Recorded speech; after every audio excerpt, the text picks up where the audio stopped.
War with Iran. My name is Brendan Stone. I'm the co-chair of the Hamilton Coalition to Stop the War, and I'll be introducing this event while you're all streaming in. So this is an event by the Canada-wide Peace and Justice Network and its member organizations.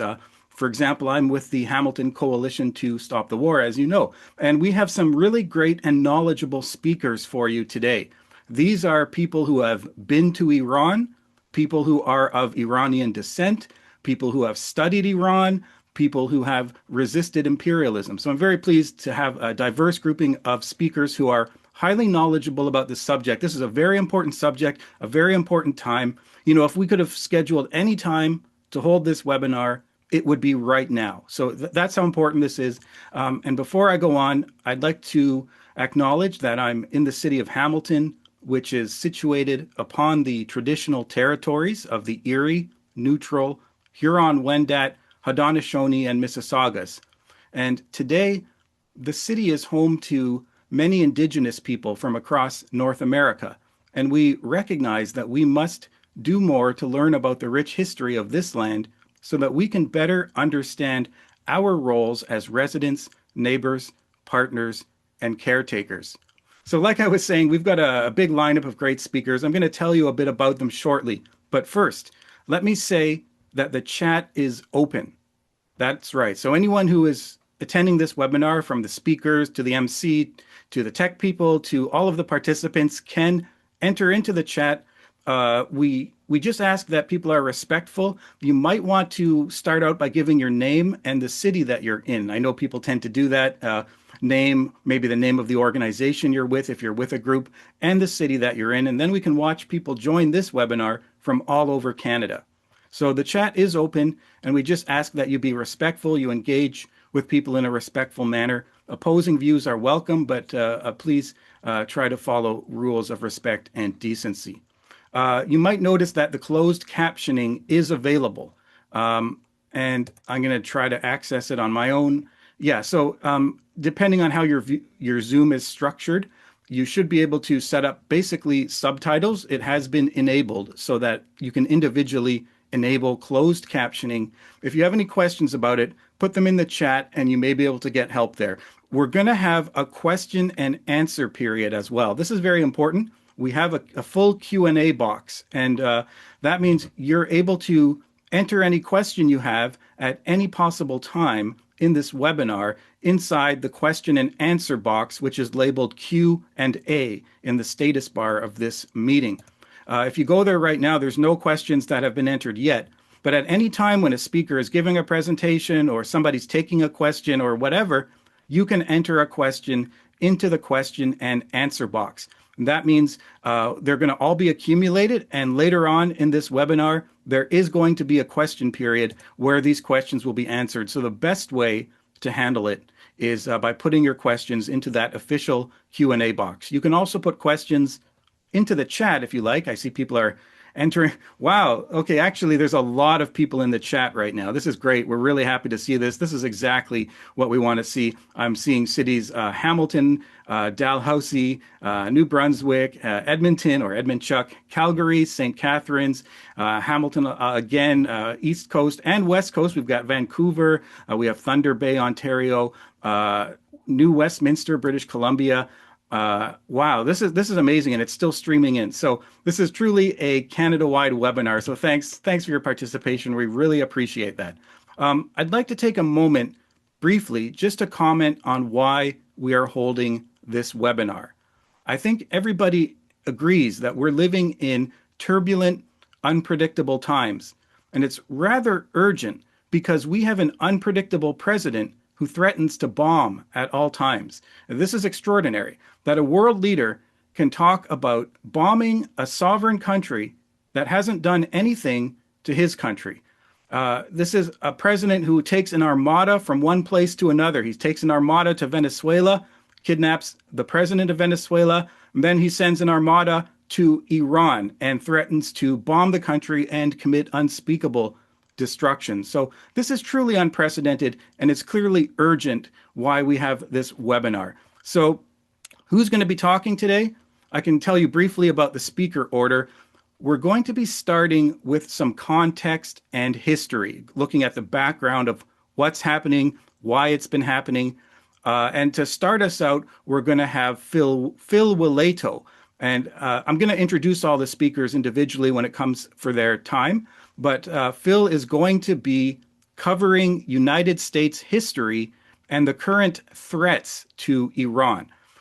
He'll be followed by a pre-recorded presentation by Zafar Bangash.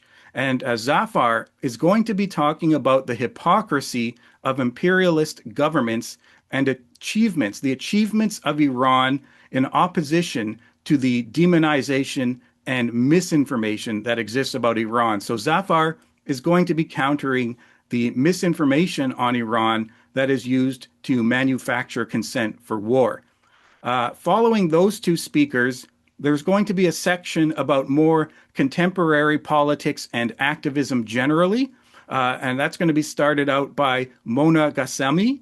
And she's going to be speaking about the co-optation of progressive or leftist or radical discourse in the manufacture of consent for foreign intervention. So, in other words, how language and thinking and discourse is being taken over in a way to generate support for interference and aggression on Iran. So instead of those kind of dodgy tactics, she's going to be talking about what real solidarity means in the context of Iran.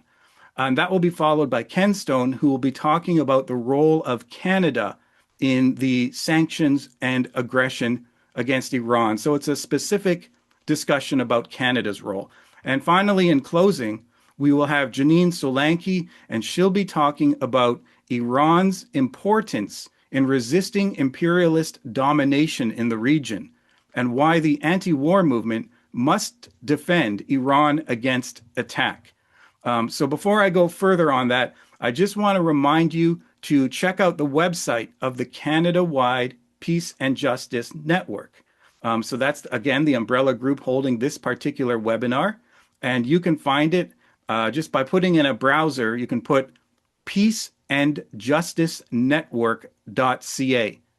That's peaceandjusticenetwork.ca. I'm sure Janine and others will put that information in the chat. You can follow that group on Facebook, Instagram, Medium, and YouTube by looking for the hashtag at Canada Peace Justice. That's at Canada Peace Justice. So please do look in the chat for the information that's going to be posted on how you can follow and keep track of the activities of the Canada-wide Peace and Justice Network and even join it. It's now many dozens of organizations across Canada. Just got another one this week, another one or two this week. So your organization is welcome to join as well. Please contact the Canada-wide Peace and Justice Network. So what I'm going to do now is I'm going to introduce our first speaker as indicated, and that is, of course, Phil Wilayto, who I've had the pleasure to know and interview myself on the radio. He's been conducting work in solidarity with Iran and the Iranian people for years and years and years now, a highly consistent figure defending the sovereignty of Iran.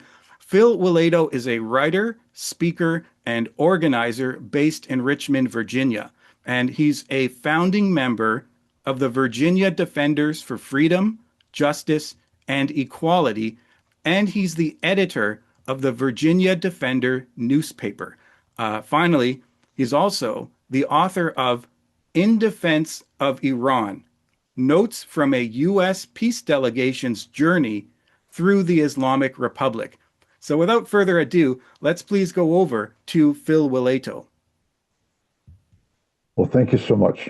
Really appreciate and very grateful for being invited to participate in this panel, which comes at such an absolutely critical time. And I'd like to begin by acknowledging that I'm reporting from Richmond, Virginia, which is on land that was stolen by the Powhatan Confederacy. And that descendants of that Confederacy are still here in the area and even have reservations that have gone back since that time.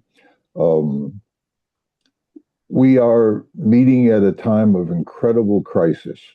The U.S. positioned 2 aircraft carriers and 12 to 14 other ships near Iran, plus hundreds of aircraft stationed in Europe and the Middle East. This is the largest concentration of U.S. military forces in the region since the 2003 invasion of Iraq. And Trump is threatening to unleash this force if Iran doesn't agree to its demands. I want to drop back a bit and talk about the history of the U.S. relations with Iran, because it's impossible to understand the situation today unless we understand that history. And it actually goes back even before the U.S. involvement. Back in 1901, Britain first gained control over Iran's oil resources. And that was before oil was really understood to be the valuable resource that we understand today. In 1909, the British government established the Anglo-Persian Oil Company, later renamed BP. Don't buy BP gas. 1914, the British government gets 50% share of the company. Britain gets the lion's share of the profits and refuses to train Iranians for any but the lowest level jobs in the industry. In 1951, Dr. Mohammad Mossadegh is elected to be Prime Minister of Iran. That same year, fed up with the British refusals to renegotiate the contracts with Iran, he becomes the leader of the first country to nationalize its own resources from an imperialist country. He nationalizes Iran's oil industry. In 1953, Britain convinces U.S. President Eisenhower that Mossadegh is a communist, and Eisenhower authorizes the newly formed CIA to overthrow Mossadegh. Shah Mohammad Reza Pahlavi is back in charge. In 1979, the Shah, a puppet of the U.S., becomes increasingly repressive. I forgot to turn on my stopwatch. Anna, if you could let me know when I hit 10 minutes. Thank you so much. Anna Edwards, my wife, partner, comrade, and tech expert, is helping tonight. The Shah, a puppet of the U.S., becomes increasingly repressive, leading to a mass revolution that is both anti-Shah and anti-U.S. Ayatollah Ruhollah Khomeini emerges as the leader of the revolution. The U.S. under President Carter imposes the first U.S. sanctions on Iran with asset freezes, oil embargoes, escalating to a, quote, maximum pressure campaign in 1981. In 1980, Iraq attacks Iran, starting an 8-year war in which the U.S. supported both sides with the aim of weakening both oil-rich countries. Former U.S. Secretary of State Henry Kissinger put it this way, quote, it's a pity they both can't lose. 1988, the U.S. Vincennes shoots down an Iranian civilian Airbus, Air Flight 655, killing close to 300 people. It never even apologizes. 2015, President Obama agrees to the Joint Comprehensive Plan of Action, or JCPOA. The U.S. does not keep up its end of the bargain. This deals with Iran's nuclear capabilities, which the U.S. says are geared towards building a nuclear weapon, and Iran says it's used for peaceful energy purposes. And that, in fact, developing a nuclear weapon would be against Islam because it's a weapon of mass destruction and kills the innocent as well as the adversaries. In 2018, President Trump unilaterally walks away from this agreement. 2025, Israel and the U.S. bomb Iranian nuclear facilities. I should mention that in the midst of all this hostility, and we certainly know the history of the United States in relation to war, particularly since the beginning of the 20th century and particularly after World War II, Iran has not attacked another country in more than 200 years. That's a fact. Why this hostility of the U.S. towards Iran? Number one, the oil. Iran is one of the largest oil producing countries in the world, and oil makes the world go round. Whoever controls the oil controls a great deal about how the world operates. Iran is preventing U.S. hegemony in the oil-rich Middle East. The U.S. believes it cannot allow any defiance from friend or foe. And now the U.S. ruling class, unable to accept a rising multipolar world, has decided it will take full control using its military. And the U.S. military expenditures are more than the next 7 or 8 countries combined, including the People's Republic of China and the Russian Federation. Today, representatives from Iran and the United States met in Geneva and have agreed to meet again soon for technical talks in Vienna, where the International Atomic Energy Agency, the UN nuclear watchdog, is based. The U.S. is demanding 3 things from Iran: that it end all uranium enrichment, that it severely curtail its ballistic missile program, and that it end support for its so-called proxy militias in the region. Iran's position that it's not building a nuclear bomb, and the IAEA agrees, but Iran is still willing to discuss enrichment. Iran says it needs the ballistic missiles for its self-defense. Its major adversaries, Israel and the United States, are both nuclear-armed countries, and they just bombed Iran last June. And as for the proxy militias, Hezbollah in Lebanon is an organization, a military force and political organization that was founded in 1982 in response to the fact that the Lebanese government proved unable to stop an Israeli invasion of the country. And it's still it's since grown to be a powerful military and political force. The Houthis, who go by the name Supporters of God, initiated a rebellion against the repressive Yemeni government, and which was supported by the even more repressive Saudi Arabian government. And they have come under particular wrath by the United States for coming to the defense of the Palestinians who have been enduring an Israeli genocide in the Gaza Strip. And finally, Hamas, an indigenous grouping in Gaza, started in the 1980s and won an election. I think it was 2006, if I remember correctly, for the legislature governing the Gaza Strip and the West Bank, what are known as the occupied territories. The party that had been in control, Fatah, refused to relinquish control. Hamas rebelled against Fatah and took control of the Gaza Strip. So these are 3 indigenous organizations fighting their own struggles against oppressors. And yes, they have relations with Iran, but to call them proxy militias is to disregard completely the reality of the situation and the role that they play in their own lands. I want to mention something about the recent protests in Iran, which were initially began with economic demands because the economy is in terrible shape. And anyone who understands anything about Iranian economics knows that this is primarily due to the U.S. sanctions. Not only that, but the U.S. admits that it caused the recent plummeting of the Iranian rial, which has dropped some 20,000% since the 1979 revolution. U.S. Treasury Secretary recently spoke at the Davos Economic Forum in Davos, Switzerland, and International Forum, and bragged about how the U.S. had used cyber warfare to tank the rial with the goal of sparking protests. These protests have been cheered on by Trump, Prime Minister Netanyahu of Israel, and the Mossad, Israeli intelligence agency. Mossad issued a statement on its Twitter account, X account, saying, cheering on the protesters in Iran, saying, "We are with you. And we don't mean just in spirit. We are with you on the ground." Now, despite all this, the protesters have been reported that they're calling for the overthrow of the government and for President Trump to intervene.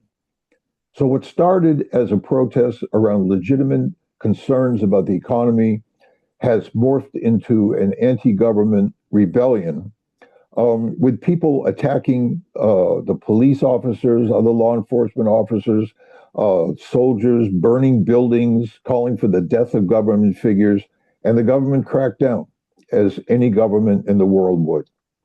As for the numbers of people killed, the government says more than 3,000 died, including security forces.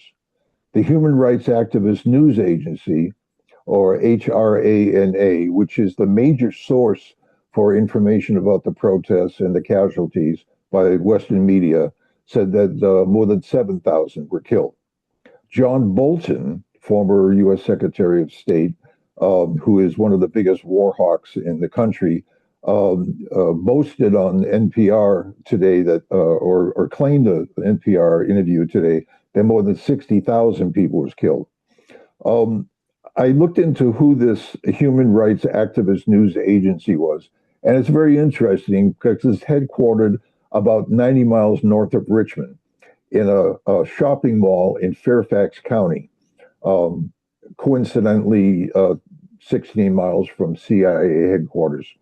It's staffed by a longtime Iranian, quote, dissidents who have been trying to undermine the government for many, many, many years. And the figures that they put out are extremely suspect. This is not to say that bad things didn't happen. This is not to say that everything the Iranian government did was correct or perfect. But this is just to say that we have to be extremely skeptical when the Western media repeats these so-called facts and figures about what's going on in Iran, because they're relying on Iranian dissidents who have every reason to lie. The question here really is, which side are you on? What would happen if these protesters were able to overthrow the government? And the son of Shah Reza Pahlavi is standing in the wings saying he's quite ready to come back and rule the country. What would this mean for the Palestinians, for the Lebanese, for the Yemenis, for the U.S. domination of the Middle East? What would it mean for the whole balance of forces in the world? What would it mean for those of us here in the United States? It would mean that a bulwark against U.S. imperialism would have been lost. And that's really what the U.S. is concerned about. They don't care about protesters. Look what they're doing to protesters here in this country who object to the way that ICE is brutalizing immigrants. What they care about is power and domination. What do we do? Local groups should call for protests now and also for day after protests to come out of the streets after in the event that Iran is attacked. And they should educate people. Most people don't understand these issues. They don't know the history.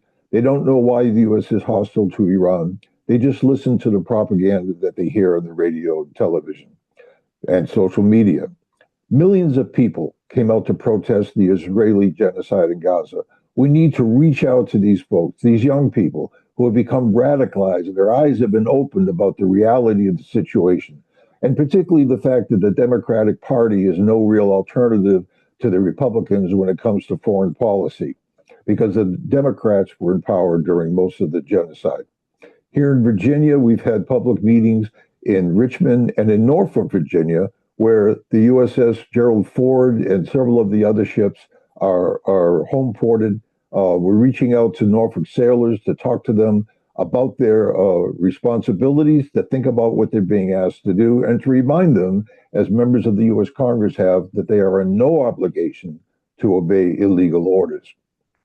Folks, we're all facing many problems, many challenges, but we can't abandon our responsibility as anti-imperialists, as internationalists, and simply as decent human beings to speak out and oppose all aggression against Iran and any other country under attack by U.S. or Canadian imperialism, and continue to fight for a world that has justice and peace for all. Thank you again for inviting me. Thank you so much, Phil. That was very comprehensive and very helpful. I think you're asking the questions that any serious peace movement, any serious anti-imperialist movement should be asking, and providing suggestions that are an excellent starting point for action. Now, I think the next speaker is actually pre-recorded, if I understand correctly. I believe we have a pre-recorded message from Zafar Bangash. Now, Zafar, he's someone I've known for a long time. I have worked with Zafar Bangash since the days of the Iraq War, protesting the wars on Iraq and Afghanistan. And Zafar is the director of the Institute of Contemporary Islamic Thought, and he's the author of several books. For 40 years, he's been on the editorial board of the Crescent International, which is a Canadian magazine that specializes in Iranian and Middle Eastern affairs. And he's visited Iran many times, including the war front during the Iran-Iraq War, and was the first to report on Iraq's use of chemical weapons at that particular time. And he has also served on the steering committee of the Canadian Peace Alliance. So it's my understanding, yes, he submitted a video, and our tech people are just queuing that up. So let's go over now to Zafar Bangash. Hello, everybody, and it's a pleasure to be with you in this very important webinar, whose organizers I'd like to thank, especially my dear friend Ken Stone, for inviting me to share some thoughts about Iran. For 47 years since the Islamic Revolution, Iran has faced relentless hostility from the collective West, led by the US and Israel. We are in the midst of renewed US-Israeli military threats as the US assembles a huge naval armada near Iran's borders. The threat or use of force against any country is against the UN Charter and in violation of international law. Such legal niceties, however, have never constrained the US, Canada, Zionist Israel, or Europe. If a country wishes to be independent or is not subservient to the US, then it is attacked. This is what Iran has faced for 47 years. More than 1,200 leading figures of the revolution, among them a president, prime minister, chief justice, 5 cabinet ministers, dozens of MPs, and scores of academics and scholars have been assassinated in an attempt to overthrow the Islamic government. After each criminal act, Western regimes and their media outlets scream the government's imminent collapse. We again witnessed this after 3 days of violent riots by foreign instigated agents in January. What started as genuine protests over rising food prices caused by the collapse of Iran's currency, engineered by the US and admitted as such, armed agents infiltrated these peaceful demonstrations and turned them into violent riots. From January 8 to 10, the rioters ran amok. They attacked unarmed policemen, beheading some of them, shot and killed people in the streets, and stabbed others to death. They also indulged in arson attacks, setting businesses, ambulances, fire trucks, banks, and police stations on fire. When the authorities took action to stop these criminal acts, the collective West immediately screamed that people were being suppressed and killed. Human rights were being violated. Compare that to the brutal attacks by ICE agents on completely peaceful protesters who were shot and killed for merely filming what the ICE agents were doing in Minneapolis. In Britain, Palestine Action was declared a terrorist organization for condemning genocide in Gaza and supporting the rights of the Palestinian people. Hundreds of people, many of them elderly, were arrested and imprisoned. The High Court in Britain has since declared that Palestine Action is not a terrorist organization. Elsewhere in Europe, the situation is no better.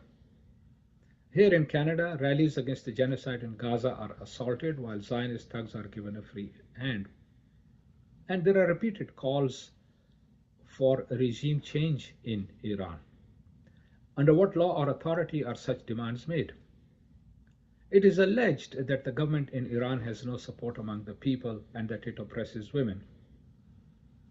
Concerns for women's rights in Iran would be touching if there was some concern expressed for underage girls being raped by Western elites. The rapists' identities are being protected. In every country, including Iran, it is the people that must decide the type of government they wish to have.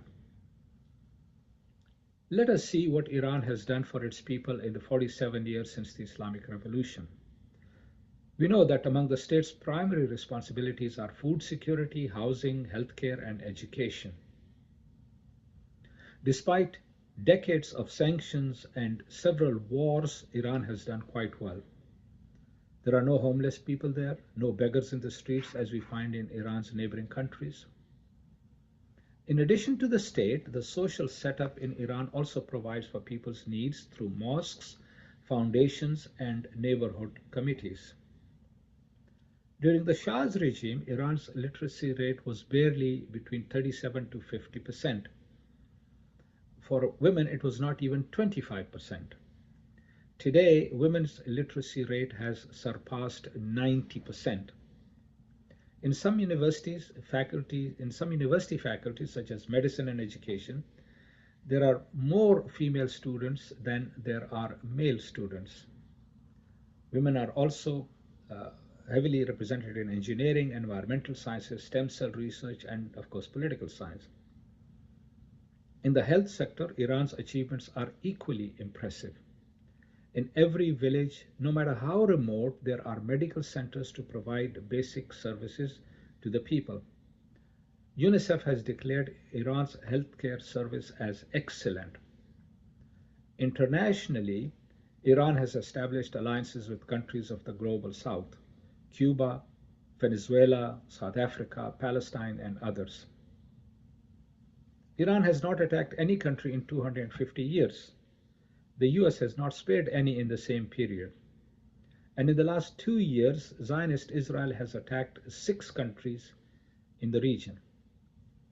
If Iran is guilty of anything, it is that it guards its independence and supports the Palestinians' right to self-determination. To uphold these principles, it has paid a very heavy price. We must support it against these predatory powers. Thank you for listening, and I wish you all the best. Thank you. Well, thank you, Zafar. That was remarkable how much he managed to tell us in such a short presentation. I'm very grateful that Zafar was able to give us the time that he was giving, despite being extremely busy at this time. Looking at our schedule, I'm pleased to say that our next speaker is Mona Ghassemi. And according to our extended, beautiful bios here, Mona Ghassemi is the president of the Iranian Canadian Congress. She's been key in researching and preparing many of the ICC's statements in defense of democratic human rights in Canada in the context of the ongoing genocide in Palestine. So let's go over now to Mona. Thank you so much, Brendan. So we're living through truly trying times for the Iranian people, with nearly half the US Navy mobilized to enter the Persian Gulf. I want to zoom out and talk about what led us here, what happened on January 8th and 9th, the narrative framework and meaning assigned to events, and my experience as an anti-war, anti-sanctions Iranian Canadian. Narrative framings designed for Western consumption by imperialists or imperialism-aligned Iranian diaspora groups have made it difficult for Canadians to clearly speak out against the coming, or we could argue, ongoing war. I will discuss how we should respond as anti-war Canadians, but first I will tell you how anti-war, anti-sanctions positions are handled in this country. On January 15th of this year, I represented the Iranian Canadian Congress on CBC Power and Politics. In this interview with David Cochrane, I summarized the order of events in Iran with information available at that time, that Iran does not exist in a vacuum, that sanctions are deliberate economic warfare to stoke unrest, and that people's legitimate grievances were co-opted by external forces into something destructive. I cited published information, including Israeli sources and former US Attorney General Mike Pompeo, telling Iranians that Mossad was walking alongside them in the streets. Following my interview, ICC's socials were inundated with defamatory and threatening comments by monarchists. I'm sure you've all seen the slogans by now. My employer was spammed with emails calling to fire me. The CBC also received many messages of concern, arguing that my statements did not align with Iranian Canadians' views. In response, the next week, Power and Politics hosted a pro-regime change Iranian Canadian and former ICC president, a fact they did not disclose, of course, in the pursuit of so-called balance. David Cochrane apologized no less than 4 times for hosting me, saying he was expecting a different story, much like the one he was hearing tonight. Amid the backlash, I received messages from an individual critiquing me for allegedly discounting Iranians' agency. This person first claimed that there was no evidence for the statements I had made regarding Mossad activity in Iran, and then backtracked, arguing, since when have they told the truth? Given Israel's history with Iran, their public statements, Farsi language and cultural education programs, and their known intelligence capabilities, there is no doubt that Mossad has operatives in Iran. The fact that some deny this, claiming my interview was all lies, reveals something about their psychological state. This is too inconvenient of a truth for them to admit. Even assuming, for argument's sake, that Israeli and American sources are lying, and that the violence and sabotage of January 8th and 9th was accomplished by independent grassroots actors, the claims of the likes of Mike Pompeo and Reza Pahlavi that Mossad and the US would support the protesters and encouraging them to take to the streets at no personal risk to the armchair generals, but at immense risk to the people on the ground, puts at least some of the blame for the deadly outcome on these foreign actors. But there are people who want regime change so badly that they're willing to ignore not only Israeli atrocities in Iran, but also the genocide in Palestine, which the Iranian government has materially resisted. I spoke to an older relative of Iran in Iran a few weeks ago, and he described the violent protesters as dolls, unaware of who controlled them. He lamented that many were pardoned after the 2022 protests and were once again causing trouble. We must remember that 1979 was an anti-imperialist revolution, throwing off the yoke of the Shah installed by the US and Britain in a coup of democratically elected Prime Minister Mossadegh following his nationalization of Iran's oil. That revolution and the government it formed reflects a people's decision to stand up and chart their own sovereign development path. With this in mind, had January 8th and 9th succeeded, that would be a regression. When we see what appears to have been highly trained actors and youth led down a dark path, causing chaos aimed at maximizing death and destruction, the only agency to speak of appears intended to stoke civil war, foreign intervention, and balkanization, all of which would be devastating to Iranians, including workers and marginalized groups. When these acts are encouraged by foreign governments, abusing people's sentiments and treating them as disposable pawns, we should question how far agency applies as a concept. But let's discuss some of the potentially disadvantaged groups in Iran before I move on to the framings of the events that Western audiences are seeing and draw some conclusions. So who is oppressed in Iran? Certainly not women, at least not the urban middle class, who have some of the highest education rates in the world, are active in all fields, and are highly mobile, many of whom, along with men of the same socioeconomic status, emigrate out of Iran. The changes in recent years, for example, the number of Iranian women in public without hijab, are a testament to the power of their activism and Iranians continuing to chart their own path. Iran also recognizes trans people officially, but this is within the framework of a strict gender binary, which excludes individuals who are gender nonconforming or non-heteronormative. So within these groups, tensions arise with individuals asserting personal freedoms against the state. And some might find the liberal ideas and discourse in the West more appealing than what is perhaps a very long road of fighting for their rights within the confines of the Iranian legal system. So they tend to leave Iran as refugees. This leads to a necessity to emphasize potential harm that would come to them in Iran, which Western media then exploits. In turn, the emigration of these groups and their intersection with the mobile upper class makes for a skew in the diaspora that is not to be discounted when considering whether diaspora groups are representative of Iranians. Spoiler, they're not. The protests started on December 28th among Iranian bazaris, small business owners, in response to the collapse of the Iranian rial due to currency manipulation, which meant they would be selling their goods at a loss. Inflation has been an issue in Iran for years, due in large part to sanctions, which of course affect all societal strata. So it's not surprising that various workers' groups, unions, and opposition parties also joined this movement to push for progressive change, like wage increases, and make broader statements asking for systemic changes in governance. Are there internal contradictions in Iran as a capitalist society that the government should handle differently? Of course. But this too was stoked by outside forces. This was perhaps best exemplified by U.S. Treasury Secretary Scott Bessent, who admitted on February 16th that the goal was to create a dollar shortage in the country.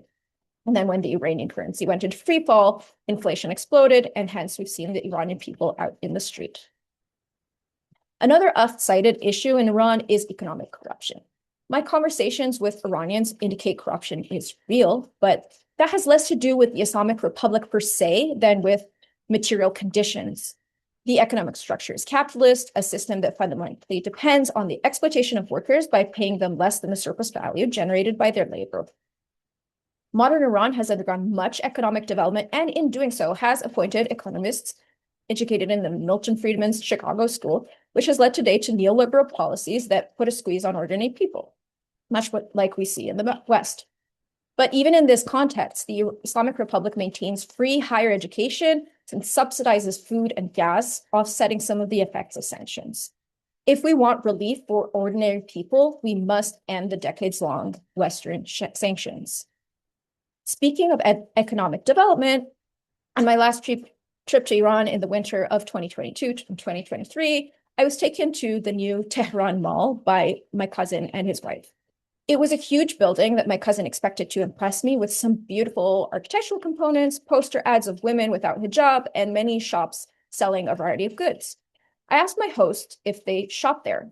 They did not. It was too expensive.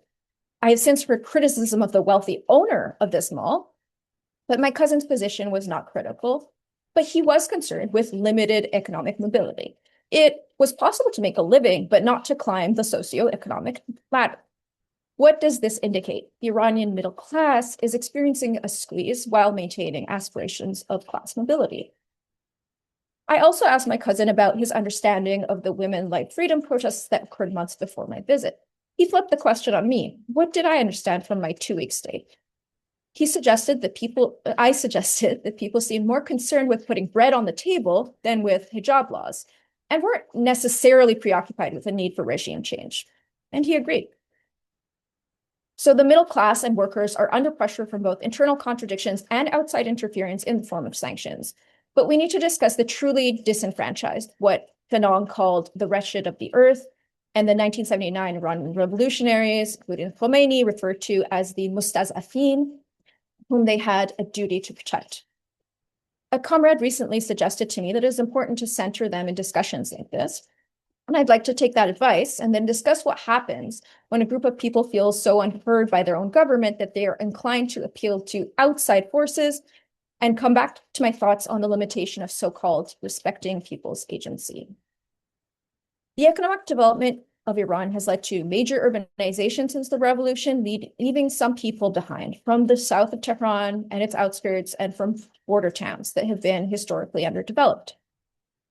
I have a zine from the 2022 protests that describes the harrowing life circumstances of a handful of Iranian anarchists and their actions.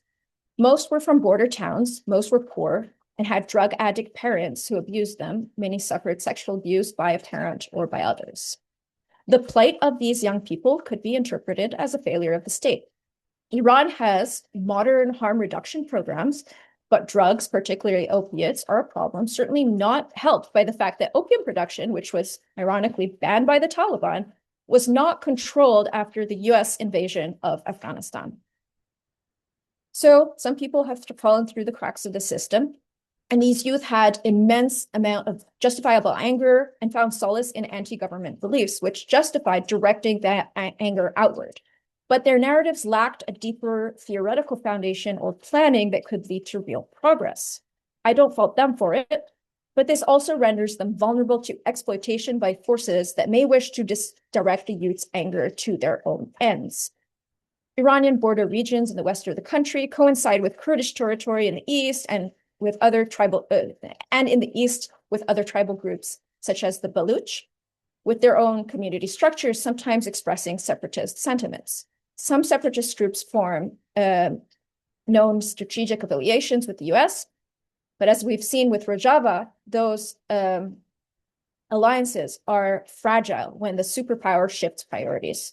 Rojava is no longer independent and has been integrated into the Syrian state ruled by al-Qaeda terrorist al-Jawlani. It is unclear what the future holds for Syria, especially now with the release of so many ISIS inmates, but it seems that a strong nation is needed to avoid falling to the whims of imperialist forces. Like many Iranians, I hope Iran does not suffer the same fate. The protests of late December to January have set in motion a domino effect whose ultimate end, if the chain is not broken, is a world war that will send ripples of change through the global economy, but not without first raining untold death and destruction on the peoples of West Asia and globally. In Western countries, we saw much of the Iranian diaspora rally behind Pahlavi. Those who have been paying attention over the last 2+ years will note that the same flags we saw speckled throughout Zionist protests are now showing up at American embassies in cities throughout Canada, begging Trump to bomb Iran. They celebrate the burning of mosques in Iran, attack Islamic centers in Canada, force Iranian-owned businesses to display their flag, and leverage social media to send disturbing threats to anyone who dares disagree with them. This is a fascistic movement that has little to do with the grievances of Iranians. Some online campaigns have instead suggested Pahlavi as a leader of a democratic transition. But Pahlavi is so unpopular in Iran that even Trump has opted out of backing him. Pahlavi is friendly with Israel, who wants to fully disarm Iran, a dangerous proposition that will allow Israel to pursue its expansionist policies unabated. But what about the narratives around Iranian protests constructed for Western consumption that focus on liberal democratic or even radical liberal narratives that appeal to Western secular ideals of individual freedom, human rights, and agency?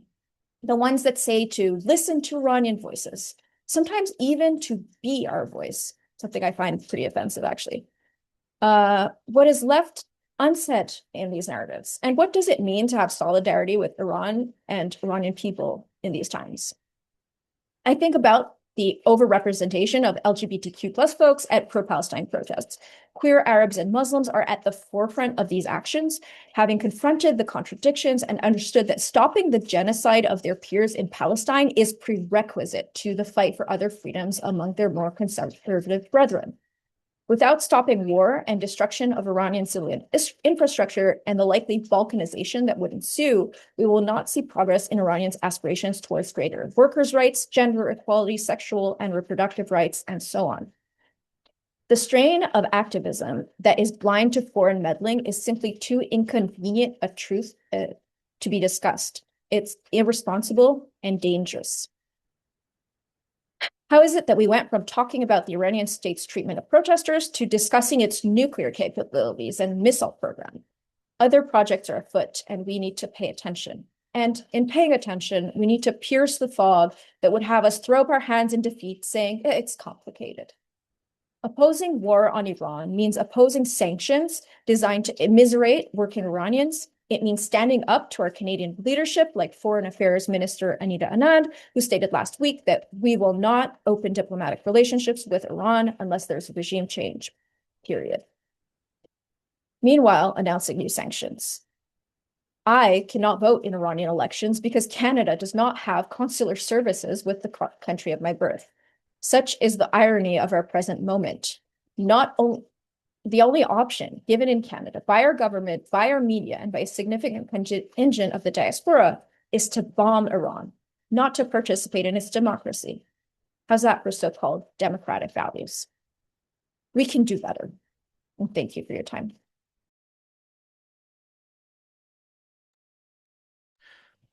Thank you, Mona. That was excellent.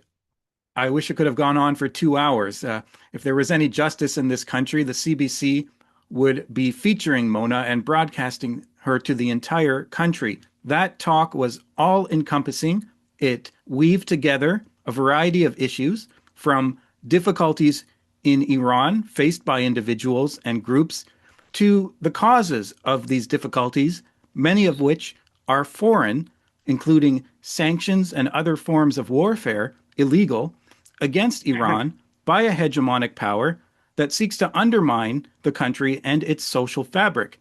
And Mona has warned us about the danger of the strategy succeeding, of causing grievances inside Iran that can be leveraged into protests that are being openly organized and facilitated by the Mossad and Western intelligence of many different countries, and Elon Musk and Starlink, and bringing technical military equipment into Iran to coordinate a regime change. That was a spectacular presentation, and we're all very fortunate and uplifted to have listened to that. And I'm sure Mona can help with your questions on this variety of issues during the question period. And I encourage people to go to the question and answer box once again if you don't know about it, which is the Q&A box in the status bar of this Zoom meeting. I see there's been a number of questions posted already, and of course you can post them at any time, and we'll address those questions during the upcoming question period. So, coming up, we have Ken Stone, but before that, I've been asked to read the 6 demands of the Canada-wide Peace and Justice Network for the Carney government, and this is concerning Iran. So the CWPJN has drafted these demands via meetings and such in terms of what we should be asking for from the Canadian government. The first, basically the statement says, we call upon the Carney government to, number 1, distance itself from any U.S.-Israeli military intervention in Iran. 2, reestablish diplomatic relations with Tehran, which were cut by Prime Minister Harper in 2012. 3, restore Iran's embassy and cultural properties in Canada that were seized by the Trudeau government in 2019. 4, terminate all of Canada's coercive economic measures against Iran and its armed forces and citizens. Number 5, remove Iran's armed forces from Canada's current list of so-called terrorist entities. Number 6, develop an independent foreign policy by quitting NATO and observing the United Nations rules-based order which prohibits meddling in the internal affairs of and threats of violence against UN member states. So those are the demands that Ken Stone is going to be talking about. I'm glad Mona brought up the issue of agency. That's been a canard. That's been an issue that's been brought up in discussions. I can think of some 3-letter agencies that might have been promulgating that kind of agency discourse that Mona was addressing. Perhaps there'll be questions about that in the question period itself. But as I said, we're coming up upon Ken Stone.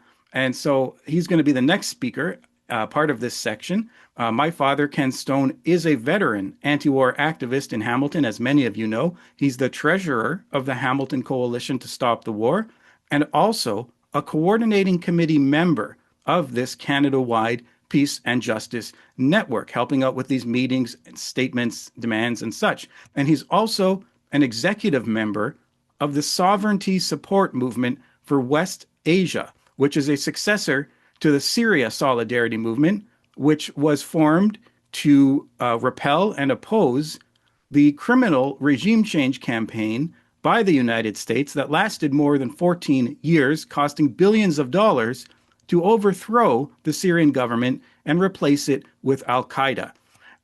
So Ken is someone who comments regularly on these issues on Press TV and RT. And in April 2016, he traveled to Damascus to observe the Syrian parliamentary elections and even wrote a booklet about this trip and studies called Defiant Syria, which I believe may still be available on the Apple iTunes store. So let's go over to Ken.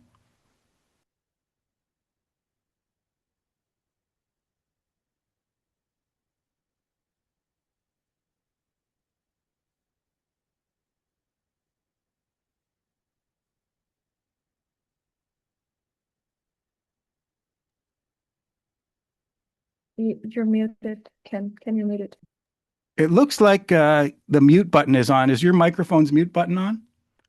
I think you were muted that entire time there. Could you unmute yourself and then start over?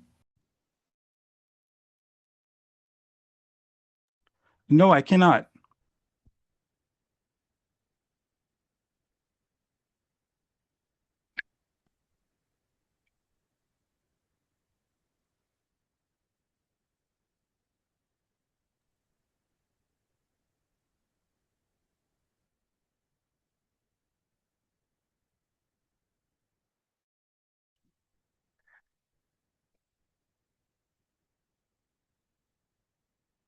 Can you hear me now? Yes, we can hear you now. Good. All right. Sorry about that, folks. I'll start again. All right.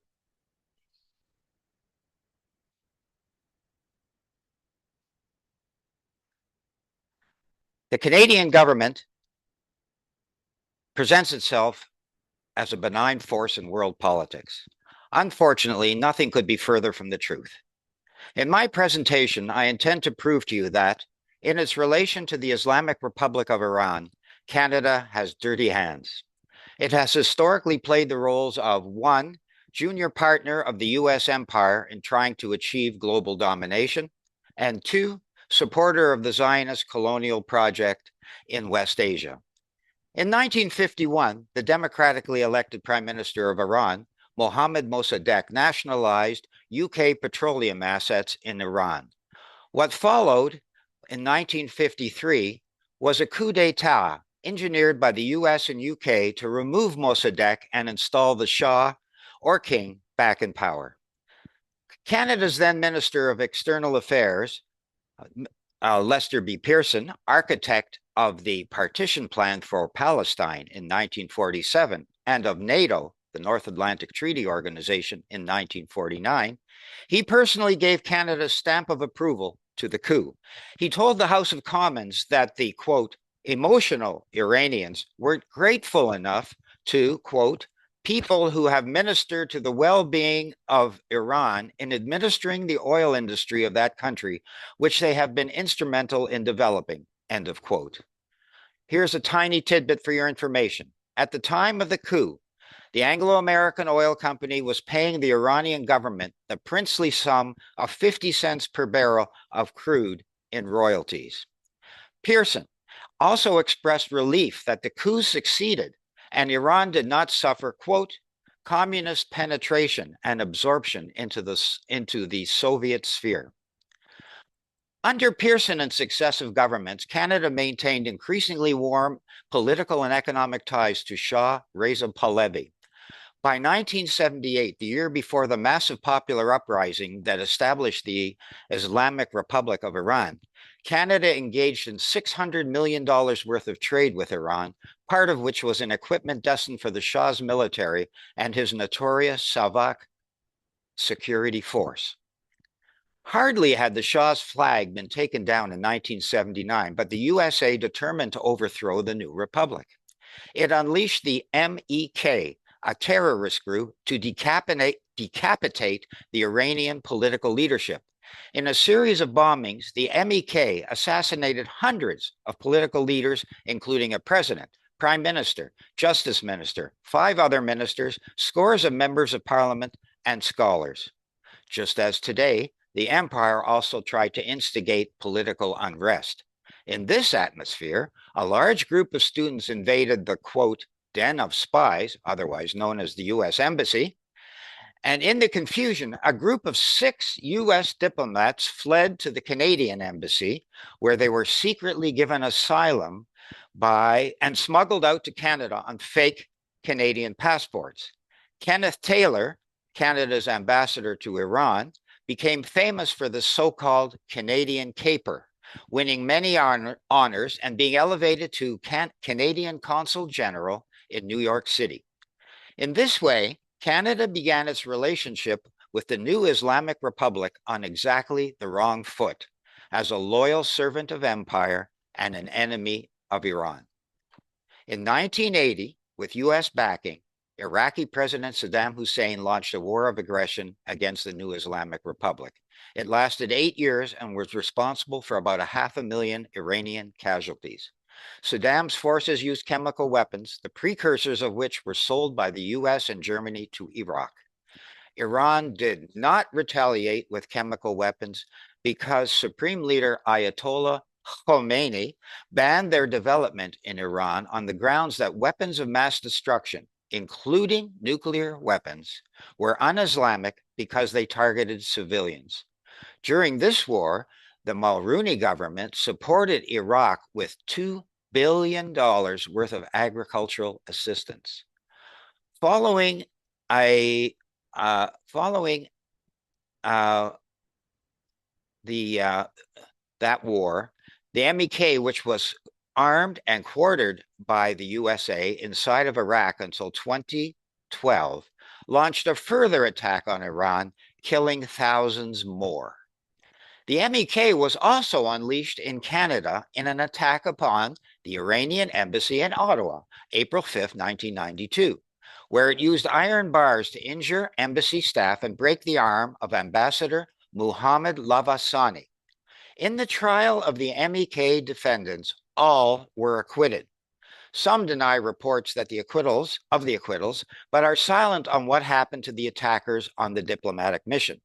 The Security Intelligence Review Committee of the Canadian government, however, reported that one woman involved in planning the attack was deported from Canada to Germany. The MEK was listed as a terrorist organization by Canada, the US, and European Union, or EU, from 1997 until 2012. The following year, the US moved the operation to Albania, where it is still quartered. In 2012, Canada, the US, and EU removed the MEK from their list of terrorist entities. In order to rehabilitate the MEK in the eyes of Western populations, Western politicians were paraded in public in Paris at Free Iran rallies sponsored by the MEK. One was Stephen Harper himself, who was sponsored by the MEK and well compensated by them for his speech of endorsement in 2018. During the first decade of this century, heavy economic sanctions were imposed against Iran in response to false Western claims that Iran was developing a nuclear weapon. Under the UN Charter, the Security Council imposed sanctions in 2006, 7, 8, 10 against Iran. In 2010, however, Canada, along with the US and EU, went further by leveling their own, even harsher coercive economic measures. The Canadian sanctions regime, known as CIMA, was flagrantly illegal under the UN Charter because it recognizes that economic sanctions are acts of war and reserves this power only to the Security Council. Nonetheless, Canada further widened its illegal sanctions in 2011, 12, and 13. These measures devastated the Iranian currency and economy, severely impoverishing the Iranian people with the purpose of creating unrest in Iran, leading to the overthrow of the Islamic Republic. In 2015, the Iran nuclear deal, JCPOA, was ratified into a UN treaty. In return for very strict verification of Iran's commitment to enrich uranium at very low levels, the UN called for lifting of sanctions against Iran. Many countries, including Canada, complied with the lifting of UN sanctions, but Canada never fully lifted its unilateral coercive measures, and in fact, after 2023, increased them. As Phil mentioned earlier, Trump abrogated that treaty in 2018 during his first administration and walked away from the JCPOA. In September 2012, Stephen Harper broke off diplomatic relations with Iran and expelled all the Iranian diplomats. Harper, who is described by Israeli Prime Minister Netanyahu as Israel's best friend in the entire world, explained that Iran was a state sponsor of terrorism, had a nuclear weapons program, and threatened Israel, among other things. In addition, his government passed the Justice for Victims of Terrorism Act, through which victims can use civil courts to claim Canadian assets of designated state sponsors of terrorism. In his first election campaign, Justin Trudeau promised to restore diplomatic relations with Iran, but he never did. Instead, in 2019, his government seized all of Iran's governmental property in Canada, including the embassy and cultural properties. On January 3rd, 2020, President Trump assassinated Iranian General Qasem Soleimani, who was in Iraq on a mission of peace. The general was a hero in Iran as the leader of the successful fight to defeat ISIS. Iran retaliated by bombing a U.S. military base in Iraq. Tensions in the region were very high. In Tehran on January 8, 2020, While the Iranian government was closing its airspace to civilian airliners, Ukrainian Airlines Flight 752 managed to get clearance for takeoff. An Iranian anti-aircraft battery mistook the airliner for a hostile target and unfortunately shot it down, killing all on board, including 85 Canadian citizens and permanent residents. Eventually, Iran apologized for the error, court-martialed the gun crew, and offered to pay compensation to the workers' families. The offer was not accepted by the Trudeau government for various reasons and was complicated by the fact that two Ontario civil courts ruled that the downing of Flight 752 was a deliberate act of terrorism. Litigation continues today at the International Court of Justice. Phil mentioned earlier the Vincennes incident, and shows the which showed the double standard of the West about Iran vis-a-vis the shooting down of a civilian airliner. We can talk about that in the Q&A perhaps. On June 13th, 2025, under the perfidious cover of US negotiations over Iran's nuclear program, Israel launched a sneak attack on Iran. The ensuing war lasted 12 days and was followed by a US attack on Iran's peaceful nuclear facilities. On the first day of hostilities, in a completely upside-down view of reality, Prime Minister Mark Carney criticized Iran's missile strikes on Israel and affirmed Israel's right to self-defense. Carney added, Iran's nuclear program has long been a cause of grave concern, and its missile attacks across Israel threaten regional peace. End of quote.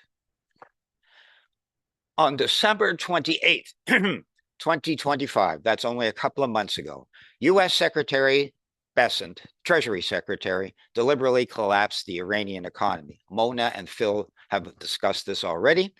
And so I will just encourage people to go to our network statement where our account of the failed Israeli-US regime change operation 1 month ago is described. However, on February 4th, as Mona pointed out, in the midst of Israel's continuing genocide in Gaza, which Canada has supported with arms and funding to Israel, Global Affairs Minister Anita Anand declared, "We will not open diplomatic relations with Iran unless there is regime change, period." Anand's arrogant comment is perfectly in line with Canada's record of subservience to US imperial goals vis-a-vis Iran for the past 80 years. And what's worse is that no opposition party has so far contradicted her. In conclusion, what you've heard from me is a précis of Canada's dirty hands in Iran as junior partner of the US empire and supporter of Israel. It's high time the Carney government started to act in accordance instead with the UN Charter, which recognizes the right of nations to self-determination and prohibits meddling in the affairs of sovereign countries. Our network believes that what happens inside Iran is only the business of Iranians. The horrific lessons of Libya, Syria, Haiti, Afghanistan, and many other countries destabilized by US power are too loud to ignore. It's our business as citizens of a NATO-dominated country to prevent the behavior of our own pro-imperial ruling class from adversely affecting Iran. The Carney government, which itself has been the target of the current US administration, needs to develop an independent foreign policy outside of NATO and NORAD. At this time in history, when humanity is facing an existential environmental crisis, Canada needs to stop expending scarce resources supporting US imperial wars, which only compound the environmental crisis, and instead craft a policy leaning towards peace and cooperation with all the countries of the world, including Iran. Thank you for your kind attention. Thank you. And I noticed in the comments a number of people commending that talk. They want it documented. They want the video of this event. And of course, we're going to do that. There is going to be video of this event posted It's going to be, first of all, on Facebook. It's being live streamed via Facebook. And I think Janine will be able to tell you about that. So it's currently being live streamed, and that stream will be saved on Facebook. It's also going to be posted by probably various groups once we get a hold of the video recording from Zoom. And in a couple days, it'll be on the Hamilton Coalition to Stop the War website front page at Hamilton Coalition to Stop the War.ca. I'll post a link in the chat. So there will be multiple videos made available of this event. And before we go on to Janine, yes, I saw a number of comments saying, finally, we can learn the truth. We can see the truth being discussed with regard to Iran and Syria and Libya and imperialism's designs in the region. And yes, I'd say I'm glad people are recognizing the truth that is being spoken in these presentations. But of course, it's also a call to action. Imperialism is not going to dismantle itself. We are on the precipice with what's going on in China and Russia and Iran, United States confronting, setting up bases, sending fleets and armadas, sending squadrons of aircraft. We are on the precipice of the largest war since the Second World War. And as people have noted in the chat and in the comments, the level of mobilization in Canada and the United States is pathetic. Very little is being done with regard to the freight train that is heading for us all.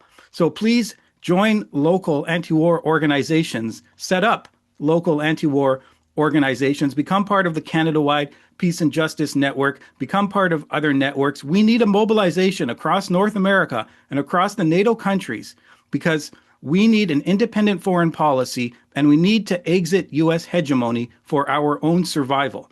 And in terms of wrapping up today's discussion and the discourse, I believe our next speaker is Janine Solanki.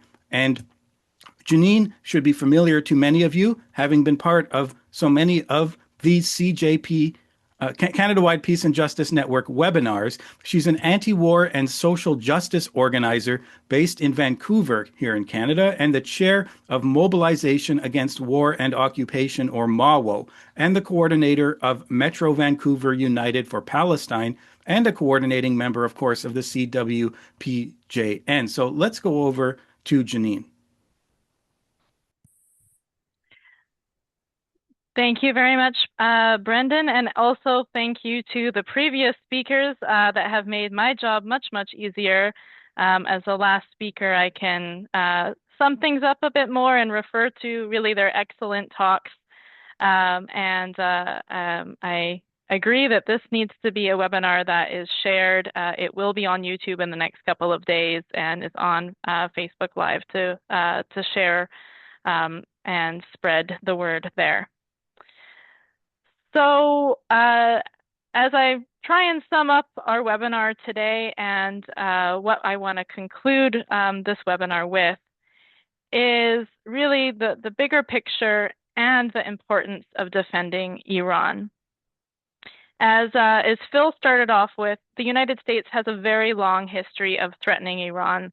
Since they were kicked out of Iran during the 1979 Iranian Revolution, when Iran claimed their self-determination and sovereignty and independence. So today we might be seeing an escalated threat, a very serious and dangerous threat of war on Iran. But we should also understand how the United States imperialists have spent 47 years preparing for a war in Iran, but also not able until we've seen yet, to launch a full attack. US imperialists and their allies have done everything they can to bring down Iran over 47 years. They have imposed crippling sanctions, assassinations of Iran's political leaders and scientists, constant threats of war. Actually, here in Vancouver, the organization I'm with, Mobilization Against War and Occupation, we have banners saying no war on Iran, don't attack Iran, that are 10, 15 years old, because this has been an ongoing struggle in defense of Iran against US attacks. So we've seen now, and I'll get to later, Also, how they've tried to foment so-called regime change through covert operations and co-opting protest movements for imperialist gain, and as Mona also outlined. But we have to understand that why it's not easy to attack Iran, that for 47 years they have not been able to, and also the United States imperialists are taking an enormous risk in attacking Iran. We have to understand that this is a huge risk and threat of war on Iran, but also not an easy thing for the United States to do. Iran is a country of 93 million people with over a dozen distinct nationalities and ethnic groups throughout Iran, many different languages, many different connections to other groups, other people, other nationalities throughout West Asia, and with a very long history spanning much longer before the Iranian Revolution of 1979 of resistance and struggle for independence. Iran is respected and hugely influential throughout the region, across the entire Muslim world, and is an inspiration and a support to liberation movements across West Asia and Africa. So attacking Iran is no easy task, and we also saw a preview of this with the 12 days of war against Iran by the United States and Zionist Israel, where, of course, the US and Israel attacked homes, attacked residential areas, and also then got the proof that Iran can defend itself. And after those 12 days of Iran defending itself, of launching attacks back towards Israel, the US imperialists and Zionist Israel had to stand down. So I think another question for us is why? Why is Iran so important? Why is the United States taking this enormous risk to potentially attack Iran? While US imperialists are facing the decline of their influence, of their economy, of their domination worldwide, they're facing a Cold War too. US imperialists are trying to hang on to their hegemony, to their domination around the world, and they're facing the challenge of superpowers like Russia and China, especially, and also the rising power of Iran. So this is not just a war on Iran, a potential war on Iran. It's not just a so-called regime change operation. This is a war for domination of West Asia, a war for who controls the markets, a war against imperialist hegemony, a war against every independent alliance, against BRICS, against the non-aligned movements, against every force that is against imperialism. So this is an extremely decisive war where the US has to expand their hegemony, but also risks the position it has in West Asia and the control of markets it currently has.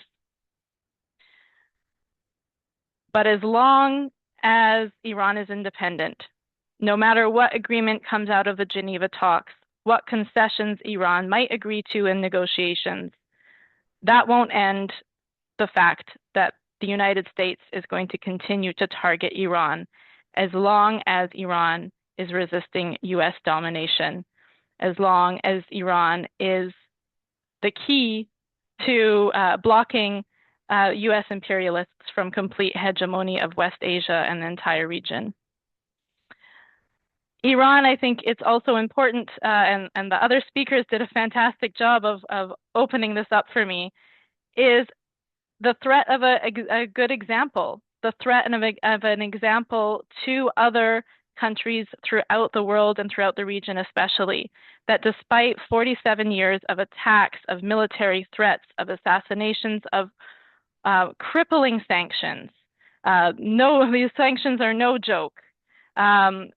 Iran has made the achievements in science, in technology, in sports, in social advancements, and thank you to Zafar and Mona especially for detailing some of these. This is what the United States is targeting. They don't care so much about so-called regime change. They care that Iran is an example, that a country can be independent, it can be sovereign, it can be exercise their self-determination, and it can make such huge advancements without imperialist influence. So what are really the goals of the United States government, of the United States imperialists and their allies? What will they try to do with an attack on Iran? The fact is, this would be a devastating attack. It would be their goal, what they would want to do, is to completely destroy Iran, like they did and like we have examples of in Libya, in Syria, in Afghanistan, in Iraq, in Yemen, in Somalia, how they have how they have destroyed countries and turned them to rubble, how they've turned their economies to be dependent on the United States, destroyed industry and technology and advancements. That is what they want to do to Iran. And also, as I think Mona highlighted or touched on, they want to fragment Iran. As I mentioned, Iran has many different nationalities and ethnic groups. They have done this before. They have done this with Yugoslavia, where they being the imperialists, have understood that if a country is broken up into smaller pieces, they are weaker to defend themselves against imperialist attack. And that is also, I think, a goal of imperialists in attacking Iran. So this is both incredibly dangerous for Iran, for the entire region, and for all people of the world who are against imperialist hegemony and what imperialist forces are doing to our world. I think it's also incredibly important for us to understand that an important point that was actually brought up earlier, I think from Mona and from others, that the whole point of these riots, and I do want to emphasize that there was a protest movement in response to the economy, which of course we know the economic situation in Iran is a direct result of decades of U.S. crippling sanctions. But there was a peaceful and legitimate protest movement in Iran that was being responded to. President Pezeshkian met with protest leaders, talked with them about reforms and changes to make. Yet this was turned into riots, and these riots were instigated by foreign agents, by sold-out actors within Iran, and were not organized or activated to help Iranian people or to advance Iranian society or economy. Completely the contrary. These riots were for hindering and curtailing the normal and natural development of a protest movement in Iran for the normal and natural advancement of Iran's democratic process. We, as in people in many different countries, I know a lot of us are in Canada, some in the United States, some other parts of the world. Every country has to go through its own process. And by turning a protest movement into a violent riot, into playing into the hands of US imperialists, it is to stop that progress. It is to stop Iran's democratic progress and to stop people from achieving demands and rights through peaceful and rational mobilizations.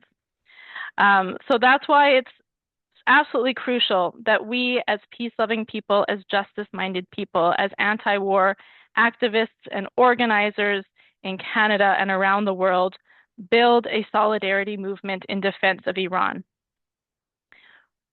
There was I think also, as many of our speakers have highlighted, our job is to stop a war. We have to do that on the basis of a united front. We know that there's many people, we've seen a very active chat today,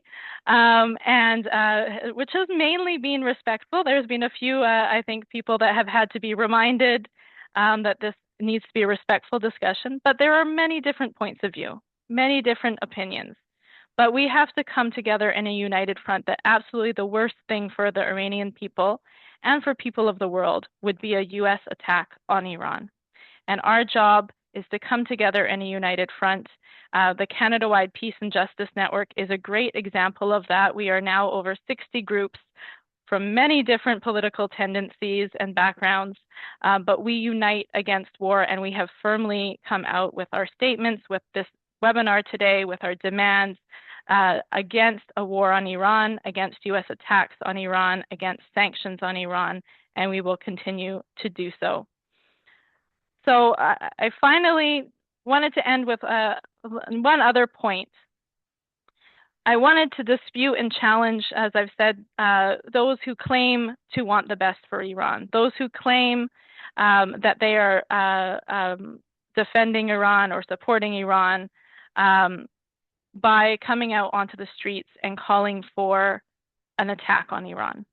And first of all, we're seeing this from Iranians, mainly in the diaspora, who are grossly overestimated in the media reports, of course. I want to just highlight that there are around 350,000 people across Canada, and many who are in support of the government of Iran, who are against war on Iran, who are not part of these monarchist and Zionist rallies that we have seen in Canada and other parts of the world. So those numbers that we see really, I think probably 25 or 30% are of that camp of monarchists and Zionists in the Iranian diaspora out of that 350,000 across Canada. So we have to be careful when we see the news reports that claim much higher numbers in their rallies. But we should challenge, and my challenge is that if they are claiming to want the best for Iran, they are echoing and being organized by imperialist governments, by the CIA, by Israeli Mossad, by UK MI6 to demand the overthrow of the Iranian government, then to go as far as to show their complete moral bankruptcy by calling for the United States and Trump to attack and bomb Iran. This is in no sense, in no world is this a progress or a step forward for Iran, but is instead, as I said, the absolute destruction of Iran and aiming to cement US hegemony in West Asia. If we want to be on the side of Iranian people, if we want to be on the side of the self-determination of Iranian people, the sovereignty, the independence of Iranian people, we have to come together in the millions. We have to organize as an anti-war movement. Here we are in Canada, but together with groups in the United States, around the world, we have to organize together to come together in a united front and come out onto the streets. We have to have webinars like this, discussions like this, statements, picket actions, and come together and say we will not stand for a war on Iran. We will defend Iran's self-determination, and we will defend the rights of all people's self-determination against US imperialist attack. So I thank you very much, everyone, for being part of this webinar here tonight. And please stay tuned. I'll put in the chat again to the actions of the Canada-wide Peace and Justice Network and the over 60 organizations with the Canada-wide Peace and Justice Network as we continue our campaign against war on Iran. Thank you. Thank you very much, Janine.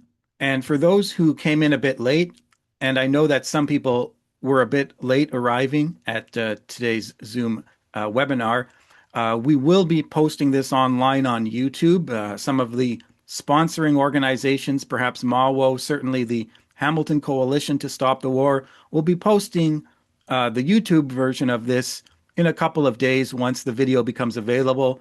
In the case of Hamilton, you can go to the Hamilton Coalition to Stop the War website at hamiltoncoalitiontostopthewar.ca, or just look it up on a search engine. It should be there in a couple of days. And of course, the Facebook live stream from Janine will have been recorded on Facebook. You can see now in the chat that information about the Canada-wide Peace and Justice Network is now being circulated. So we are entering our question and answer period. Janine, good point about the protest signs for Iran.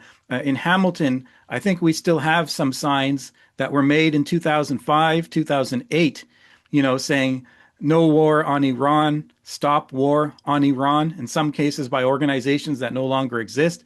But that's how long the danger of this kind of aggression and escalation on Iran as part of America's imperial design in the Middle East has existed. We all know about the what is it, that list of 7 countries in 5 years or whatever. Iran is the last one. And you might want to ask yourself, what happens if the Islamic Republic falls? What happens to resistance in West Asia if the Islamic Republic falls? Think about that. So we have questions, and if you would like to, you can enter a question in the Q&A box that is in the section where you can see the dashboard in your Zoom, or you can put it in the comments, but the Q&A box is more reliable. We're only starting to get some actual questions in the Q&A box, so I'll just read them almost in order. Let's start with the most recent question. It's by Matthias. And the question, it's not directed at a particular individual, but of course, people can direct questions at a particular member of the panel if they like, and just let us know beforehand and we'll ask that member of the panel. But this is a general question, and the question is, Canada is not sending its Navy to the Persian Gulf. What are the best ways we can stand up against a war on Iran from where we are here? So does anyone want to take that? I'll let Allison activate anyone who waves or raises their hand.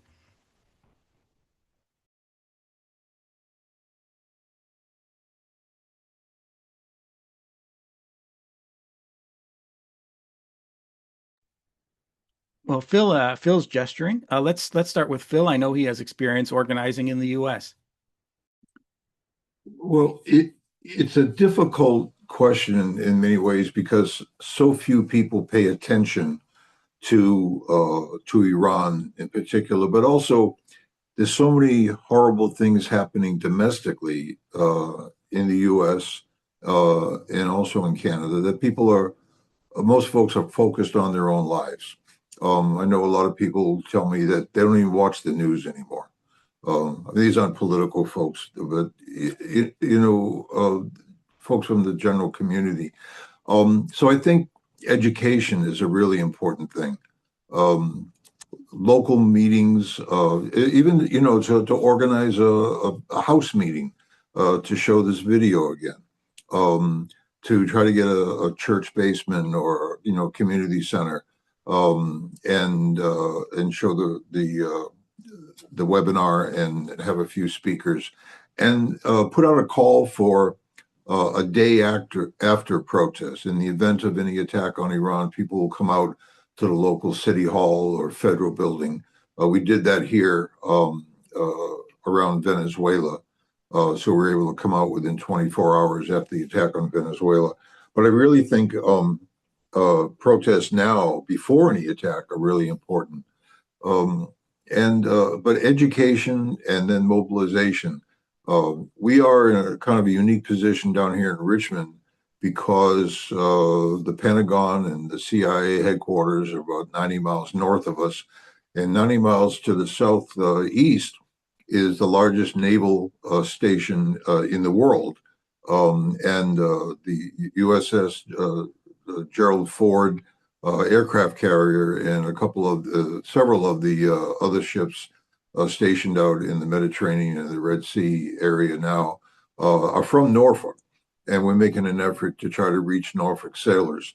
We have a quarterly newspaper, 24 pages, and we're going to devote 1 page to issues affecting rank and file sailors and their families, to try to show some support for the issues that they're going through and educate them about the background of some of the places they're being sent to. So it's, if there are local companies or government agencies that work with Israeli companies to try to put pressure on them to break those ties. But I think in the long run, educating the general public to understand the importance of paying attention to international issues and speaking out against things that their government is doing that are wrong is the most important contribution we can make as activists.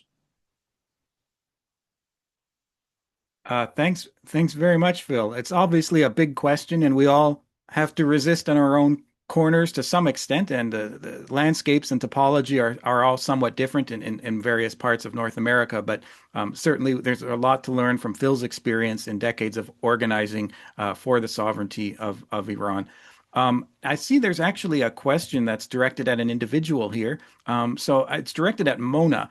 And the question, if I can go ahead with it, is what would you say to leftists who unknowingly are standing with the imperial agenda of regime change based on what are misplaced human rights concerns? Yes, thank you. Yes, I did see that question. I was trying to form an answer in text.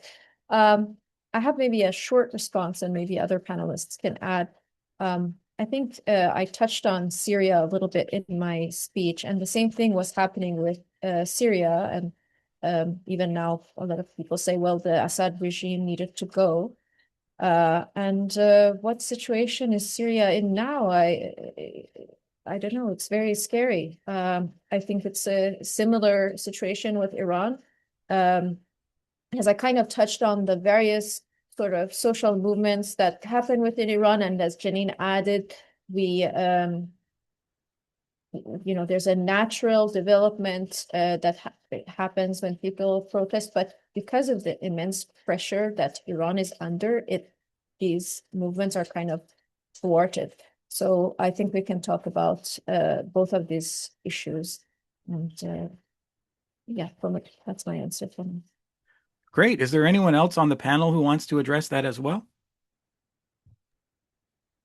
Sure. I'll just add, I think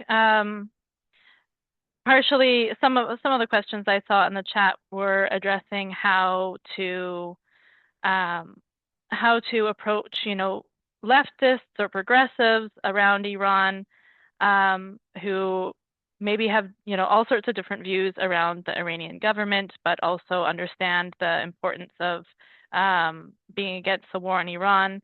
And I encourage people to read the statement of the Canada-wide Peace and Justice Network that I've just put in the chat, because this was the working of bringing together many different groups from many different opinions, but clearly and unequivocally and very strongly and firmly is against war on Iran. It's not our position. It's not our it's not our business. We can talk about whatever we think about the government of Iran. I think we learned a lot today against the misinformation that is being spread online about what Iran is. And instead, we learned these very beautiful and amazing progresses that Iran has made through Mona, especially in her experiences of being in Iran. These are things that we don't hear in the media about Iran. But regardless, it's not, self-determination means it's the business of people within Iran. And our job is to stand against war, against attack, against sanctions. So I think that is really where we have to focus our education, our public education. We had a number of people in the chat who said, I'm against attacking Iran, but I have this, these reservations or those reservations. And I think we also have to be careful to engage in dialogue and not resort to name calling and calling people out, and instead say, look, let's actually have a discussion. Let's talk about what the risks are, because the risks are enormous, and I think people don't understand enough how devastating a war would be and how it would turn back the clock on all these enormous achievements Iran has made. We have seen this time and time again. We have enough examples from Iraq, from Afghanistan, from Syria, that the natural progresses that people are making within their countries get totally totally stopped and turned back from an imperialist attack from foreign wars. All right. That's great. I think Ken wanted to pipe in on either that question or the previous question. The previous question, can you hear me? Yeah. Okay, good.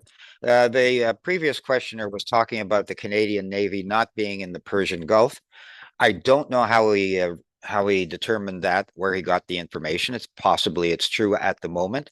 The Canadian government is not very transparent about where it sends its military assets. It keeps them secret.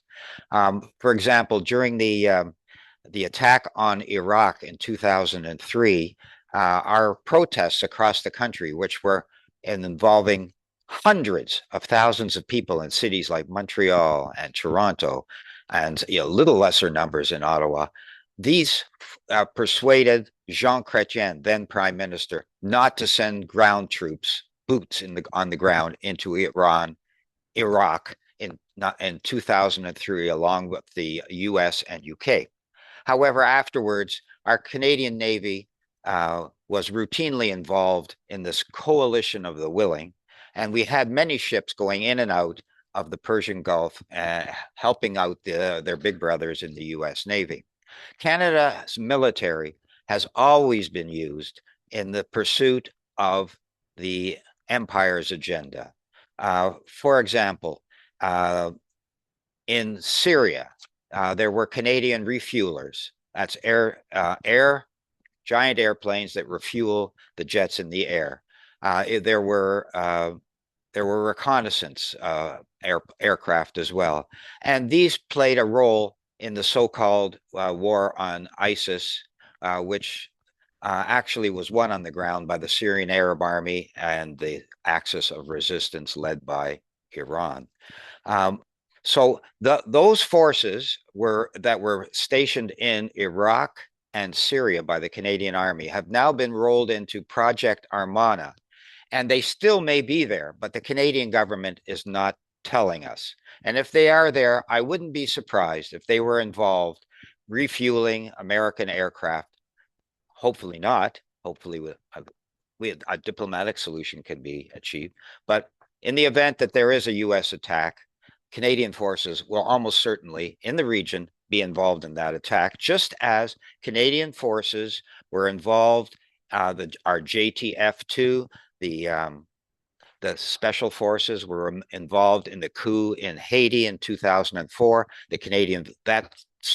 Those special commandos secured the airport in Port-au-Prince, and so that the US Marines could grab, kidnap, and take the only elected democratic president of Haiti, Jean-Bertrand Aristide, and deport him to the Central African Republic. Similarly, our Canadian forces were used to bomb Yugoslavia for 78 days in 1999, which resulted in the destruction of the former Yugoslavia. And only a decade later, a Canadian general named Bouchard led NATO's attack on Libya, which turned that country, which had the highest standard of living in all of Africa, into a failed state where there are now slave markets in the streets, and Black migrant workers who are trying to move north into Europe are captured and sold to the highest bidder. So the Canadian government and its armed forces have always been involved. And I'll end with one quip here. During the Canadian participation in NATO's destruction of Libya, the Canadian General Staff was quoted in the Globe and Mail as joking among themselves that the Canadian Air Force was, in fact, they called it Al-Qaeda's Air Force, because we were taking our instructions from the ground from Al-Qaeda forces brought in by the US and NATO, and Canadian planes supported these terrorists in Libya. So once again, we need to be vigilant about what the Canadian government is doing.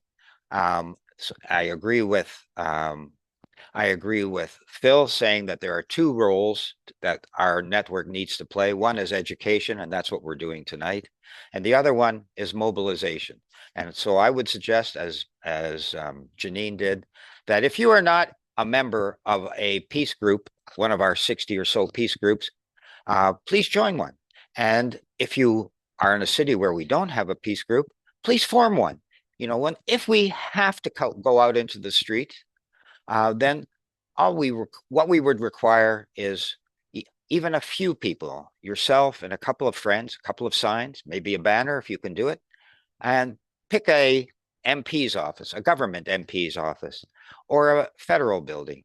Put up a picket in the days of action that we would be obliged to call if there is a U.S. attack on Iran, and join with us in sending a message to the Prime Minister that Canadians are not happy with his decision and his support of the U.S. empire. Thank you.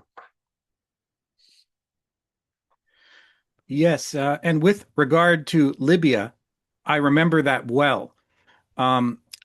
The pilots, members of the military, were referring to the RCAF activity as being that of Al Qaeda's Air Force. That's a direct quote, Al Qaeda's Air Force. They understood what they were doing, which was providing air support for these Al Qaeda foreign backed Contras that overturned the Libyan government in the most violent manner possible and instituted the most disastrous non anti colonial state possible in Libya, which is contributing to global issues and problems even today. This is what happens when the imperialists get their way. This is what happens when they succeed. And I can only imagine the discussions that were going on in military quarters when they knew that they were supporting the black flag of Al Qaeda on the ground, the very people they had been bombing in Afghanistan, but supporting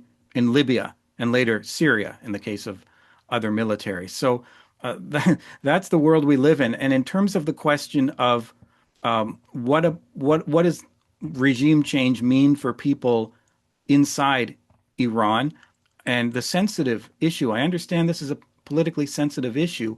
What if you are inside Iran and you want to see changes, but you're calling for these changes at the same time as Donald Trump is amassing an armada outside your country and saying that he's going to do damage and overthrow the country? What does it mean? So I'd like to go over to Mona because she posted something in the chat about this discussion of change when there is an external threat to the country. Mona, if you like, would you like to discuss that issue?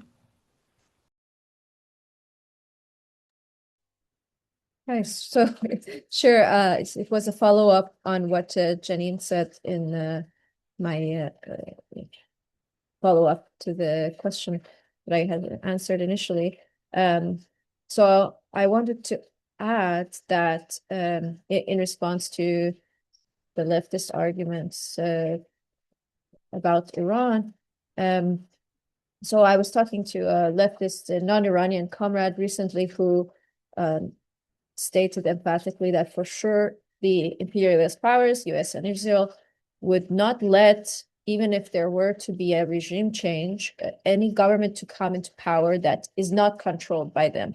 And this is very dangerous because national sovereignty, I think, is kind of the root of being able to make any sort of progress in a society. And I had an example that my father had talked about to me recently, that Mohammad Reza Pahlavi, the former Shah, so the father of the one that is the crown prince, some people like to call him. So he was controlled by foreign powers, and he gave away Bahrain. So in a way, sorry, it's late. The territorial integrity of the country is damaged by that. The fact that Bahrain was an island that used to be under Iranian control, and he allowed the foreigners to, okay, we make it an independent country, meaning that they can no longer have control of the Persian Gulf in the way they could before, which so it's this sort of balkanization argument that there's always the foreign powers are going to come and they're going to take their pieces, cut the country apart, and all of this causes problems for Iranians to be able to have safe borders and to be able to fight for their rights within those safe borders. Because without that, there are so many additional dangers. I'm sorry. Okay. Very on point. That's definitely the case. So thank you for that. And I know there's a number of other questions. The next one is actually about getting information. It's from Evelyn, and I'll start with it. But she's asking, how can we be sure to get notifications about actions and petitions and so on? In terms of the Hamilton Coalition to Stop the War, tomorrow we'll put up something on the website on the front about how you can subscribe to the newsletter. That's the best way to get information right now from the Hamilton Coalition to Stop the War. It announced, for example, this webinar that's happening right now today. And you'll also probably want to get on the Instagram that has up-to-date things about what actions are being promoted and organized. So that's two things that can be done right there. In terms of getting information about this CWPJN, perhaps I should direct that question to Janine, who might have further things to say about how to get notifications about that network activity. Perhaps Janine would like to start with that. Sure. Yes, we try our best to get the information about actions that we're organizing or other groups are organizing and campaigns that we can sign on to or be part of, spread as widely as possible. So I encourage people to check for updates on our website. I've just posted that on the chat. Also, if you're on social media, we are on X, on Instagram, on Facebook, and regularly posting not just Canada-wide Peace and Justice Network events, but events, statements, campaigns by our member groups, and on campaigns even outside of our member groups that we support. For example, in support of Palestine against the genocide in Gaza, we're regularly posting news articles and posts in support and solidarity with Palestine, against war in Iran, and also a major campaign is against Canada in NATO. So all of this, I encourage people to follow us online, and also if you have something, an event, a statement that you think would be good to share, please feel free to tag our social media accounts or share it to our social media accounts, which I've just also posted in the chat. We also have an announcement list. It is an open list for people who are both part of the network and not part of the network, formally, outside organizations or individuals. So it's an announcement list, and there is a link for the Google group if you'd like to join that. And as Ken said, if you're an organization that would like to join the network, there is also a link in this message where you can join the over 60 groups in the Canada-wide Peace and Justice Network. So a lot of ways to follow, and a lot of ways also if you are organizing something or want to let us know, then you can send that information to us. Someone has said that the link for the e-list isn't working, so I will check that and then repost in the chat here. Great. Thanks very much, Janine. Before I move on, was there anyone else that wanted to say anything about people receiving notifications? Okay, so great. Information will be further posted in the webinar chat about links, for example, the websites, newsletters, and so forth. You'll be able to go there. So the next question is directed at a particular individual. This one is for Phil Wilayto. And the question is, could Phil explain his motivation about going to Iran when he did, and if that relates to the present, and how was his experience? So if you want to go ahead on that, Phil. I just had to get unmuted there. Why did we go to Iran? Well, Um, I've been active in the anti-war movement since Uncle Sam gave me an invitation to join the Army, and we had a falling out over that. And that was during the Vietnam era. And I remember so many times people would say, "What do you know about Vietnam? You ever been there? You know, you just don't know." So I thought maybe we'll go to a country before the U.S. actually attacks it, and then we might have something to say and be a little more credible. And there was it was a time of great tension in 2007, and the U.S. Eisenhower aircraft carrier was deployed off of the in the Red Sea, I think it was. And there was a protest down in Norfolk, which is a Navy town, by some Iranian Americans, and we got in touch with them and asked them, who they were and what they were doing, and could we help in any way. And we developed a relationship. And one of the folks named Rostam said we should go visit Iran ourselves. That it was really a country that was not anything like we'd been told. We would be well received, and we took him up on the offer. And we were able to recruit some other folks. So there were two Army veterans, one of them who had been in the Iraq War, a labor activist, and a woman who's an environmental activist. And the five of us went over. We went as tourists. Anyone from anywhere except Israel can go to Iran and just go as tourists. From the United States, you have to contract with a government-approved travel agency. It's not a government agency, but they're approved. And we lucked out and hooked up with an agency that assigned a guide for us, a wonderful man who had spent 12 years in the U.S. And was familiar, with U.S. society and culture and so on. Was a real patriot, not really crazy about the government, but very honest in his explanations of things. And we traveled around the country for 10 days by van. We drove about 1,200 miles and visited, we landed in Tehran. We flew to Shiraz. We met the van there and went to the ancient city of Yazd in the desert, and then Esfahan and the holy city of Home. And every day, Amin would give us a lecture. Today, we're going to talk about Iranian culture. Today, we'll talk about history. Today, we'll talk about religion. Today, we'll talk about politics.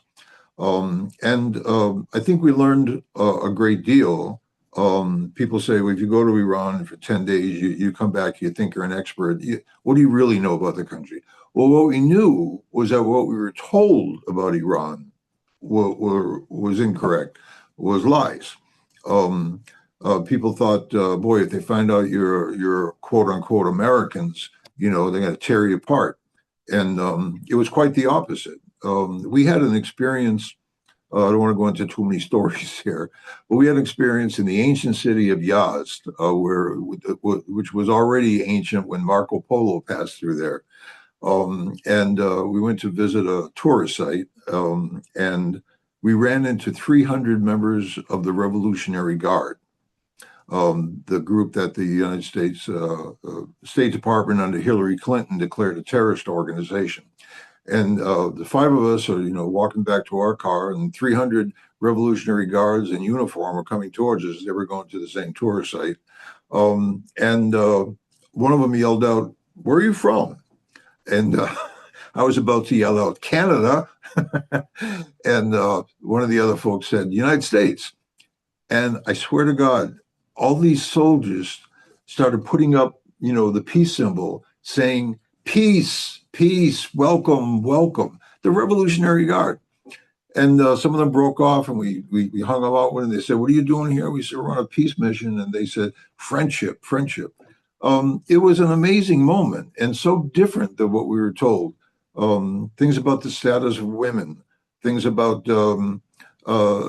just so many social customs that we were not familiar with, and learning that Iran is a very diverse, complicated, complex society, where if you're trying to talk about what did the Iranian people think That's the wrong question. Oh, my alarm's going off.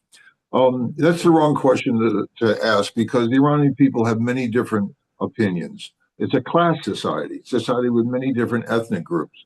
And when the news media talks to you and says, oh, the Iranian government or the Iranian people think this, they think that, this is their attitude towards the government, it's simply an oversimplification. So we came back and I wrote the book In Defense of Iran. And that was, it was helpful. And Rostam and myself and a woman who was very active with the Iranian Women's Organization in Virginia, we did tours around the country. And I spoke up in Vancouver up there and also in Toronto. And it was useful to go, and it was one of the greatest experiences that I've ever had. And that's why we went.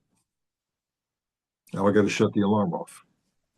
Well, of course. Thank you very much, Phil. That's probably a wonderful note to end things on. We're about to close because it is 9 o'clock p.m. and we have run out of our allotted time for the webinar. It's been suggested to me that perhaps I should ask for any closing comments from the panelists. So what I'm going to do is I'm going to put that out there, put that forward. First of all, please check the chat. Everyone, you'll see a number of links have been posted to relevant activities and lists. And secondly, yes, let's put that out to the panel. If anyone would like to give any closing comments, now is the time to do so.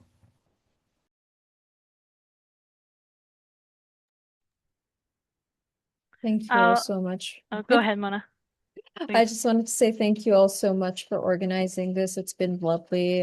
There's been really great questions from the audience.